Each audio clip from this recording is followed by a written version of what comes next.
आणि सकाळच्या नाश्त्यासाठी गरमागरम सॉफ्ट लुसलुशीत अशा इडल्या तयार आहेत. हॅलो, मी श्रुती. माझ्या गंमतीन लाईफ या चॅनलमध्ये तुम्हा सर्वांचं स्वागत आहे. माझ्या चॅनलवर तुम्हाला ट्रॅव्हल, कुकिंग आणि अदर इन्फॉर्मेटिव्ह व्हिडिओज पाहायला मिळतील. जर चॅनलला सबस्क्राईब केलं नसेल तर माझ्या गंमतीन लाईफ या चॅनलला जरूर सबस्क्राईब करा. व्हिडिओला लाईक करा, शेअर करा आणि कमेंट करायला विसरू नका. धन्यवाद.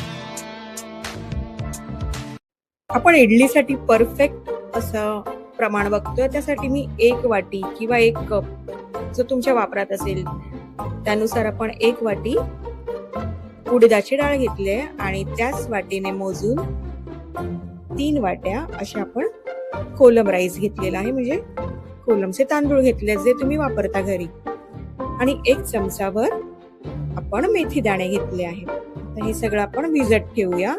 6 ते 7 तास किंवा 8 तासापर्यंत मी भिजत ठेवलेत ते.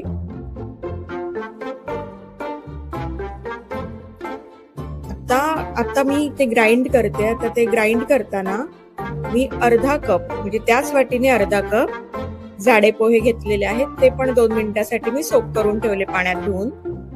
आता हे सगळं मिश्रण आपण ग्राइंड करून घेऊया मिक्सीमध्ये.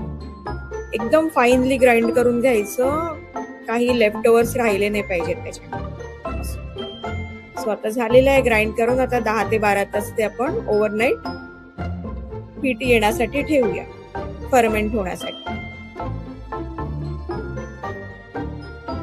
सो इट फर्मेंटेड वेल.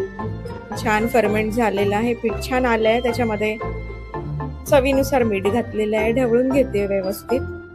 आता ग्रीस करून घेते त्या भांड्याला, जे मोल्ड आहेत त्यांना. ऑइल आपण जे कुकिंग ऑइल वापरतो त्याने.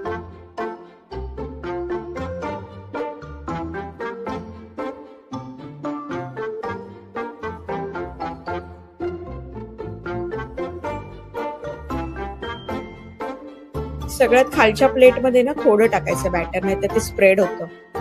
पाणी असतं ना कुकरमध्ये खाली, म्हणून पाणी पण जास्त नाही घ्यायचं, प्रमाणात घ्यायचं. खाली तळाला पाणी ठेवतो ना आपण, ते खूप जास्त नाही ठेवायचं.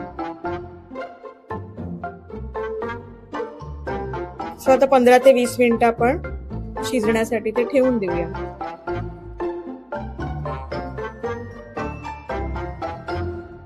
आता 15 ते 20 मिनिटं झालेली आहेत आणि मस्त गरम गरम सकाळचा नाश्ता, इडली आणि सोबत मी चटणीच खाणार आहे, पण इडल्या अतिशय सुंदर सॉफ्ट लुसलुशीत अशा झाल्या होत्या. हा माझा फेवरेट नाश्ता आहे. सो चमच्याची मागची बाजू आपण बुडवून घ्यायची पाण्यामध्ये आणि मग पटापट पटापट निघतात त्या. सो स्टँड घेतला की बरं पडतं. एका वेळी आपले 25 इडलीज तयार होतात, 20 इडलीज. सो अशा एकदम सॉफ्ट इडल्या तयार आहेत. तुम्ही कशाबरोबर पण कॉम्बिनेशन करून खाऊ शकता, सांबार, चटणी. नक्की करून बघा. चॅनलला सबस्क्राईब केलं नसेल तर माझ्या गंमतीन लाईफ या चॅनलला जरूर सबस्क्राईब करा. व्हिडिओला लाईक करा, शेअर करा. धन्यवाद.